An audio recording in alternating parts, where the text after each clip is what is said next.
یکی از مواردی که حتما برای تجهیزات میکروتیک باید حواسمون بهش باشه اینه که به آخرین نسخه فریم‌ور شرکت میکروتیک آپگرید بشه. وقتی که دارین آپگرید میکنین یه نکته رو فراموش نکنین. حتما بعد از اینکه فایل رو از سایت دانلود کردید و روی روتر بوردتون ریختین و آپگرید انجام شد، یه بار ریستارت که بکنین، حالا میتونیم بریم تو قسمت سیستم روتر بورد. اینجا میتونیم ورژنی که روتر بورد شما در حال حاضر هست رو ببینید.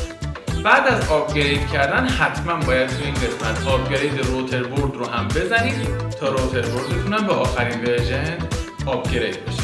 اگر تجهیز شما وایرلس داشته باشه، بعد از اینکه به ورژن 7 آپگرید بشید دیگه منوی وایرلس رو نمیبینید و از منوی وای فای باید کار کانفیگ رو انجام بدید. اگر دوست دارید مثل قدیم منوی وایرلس داشته باشید و از همون منو کار کانفیگ رو انجام بدید، وارد سایت بشین، اکسترا پکیج رو دانلود کنین و فایل مربوط به وایرلس رو درگ اند دراپ روی روتر بوردتون یا اون رادیو وایرلستون بیاندازین و یه بار ریبوت کنین.